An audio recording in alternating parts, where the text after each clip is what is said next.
That's Happy Day, your grandfather. That was taken 3 or 4 years back. His 80th birthday. We had a beach party for him. Doesn't look it, does he? Didn't act it either. Obviously, you both knew him pretty well. Well, we thought we did. You two turn up out of the blue. He's quite a character. There were over 100 people at that party. Nearly 3 times as many at his funeral. Where's he buried? On the other side of the island, where he lived. Look, why don't you two go and have some lunch? I'll take you there afterwards. Oh, thanks, that's very good of you. Sure. Nothing else on? Oh, thanks. I'm starving. Me too.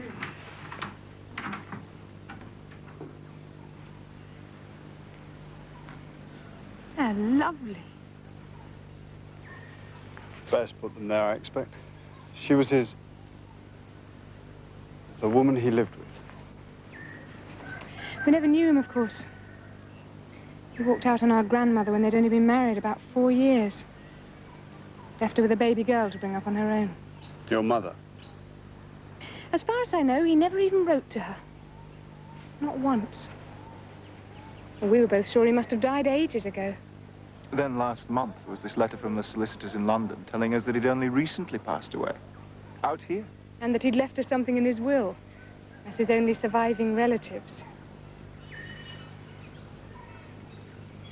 The solicitors must have had quite a job tracking you two down. Only according to the letter, they managed to do that a couple of years ago.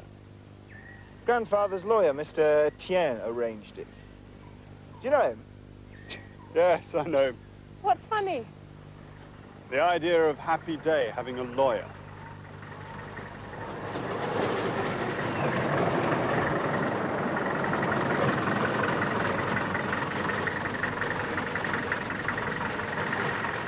That's where he lived. And that's Bess Dufresne. Would you like to meet her?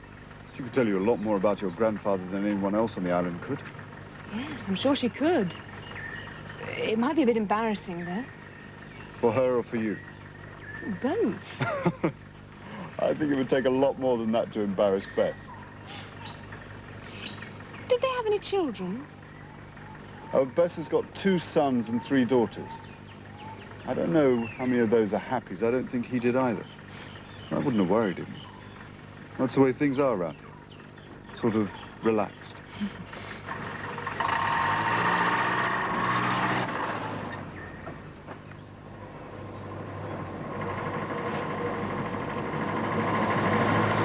What did he do for a living? I mean, before he retired. As little as possible. A bit of fishing. He's a fine fisherman. Knew these waters as well as anyone.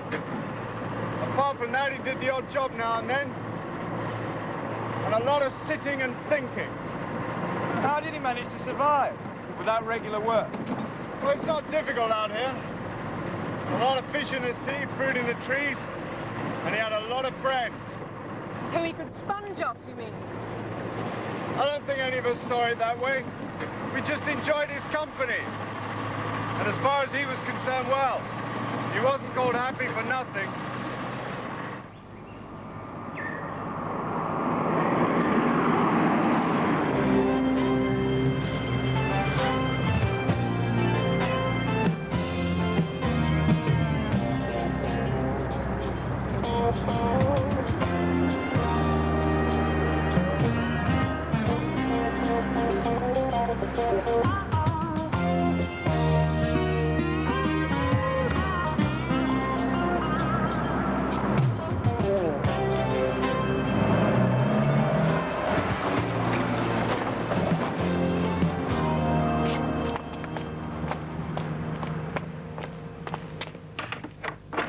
Doesn't make any sense.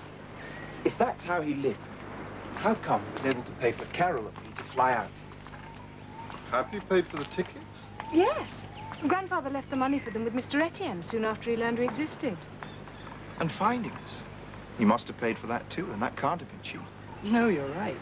Nothing lawyers do ever is. But Happy Day didn't have a cent. I mean, we all had to chip in something for his funeral. I don't understand.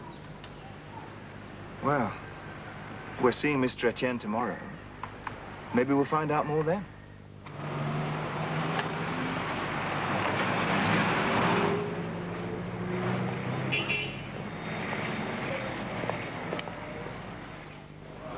It's of little value, I fear.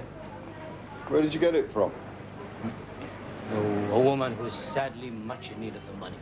So, what will you tell her? Almost the truth. And give her a little bit more, no doubt. Perhaps. But no more, I hope, than I can resell it for myself. Will you have some tea with me, my friend? Thank you. Oh, let me give you this.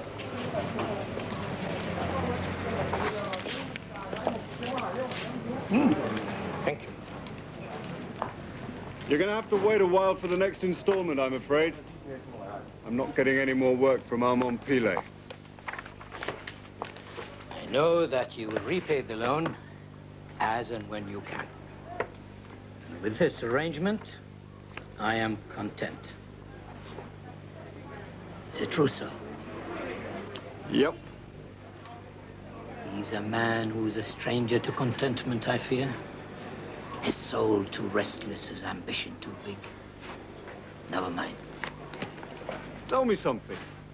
Did you ever lend any money to Happy Day? To have lent him some money would have been foolish, do you not think?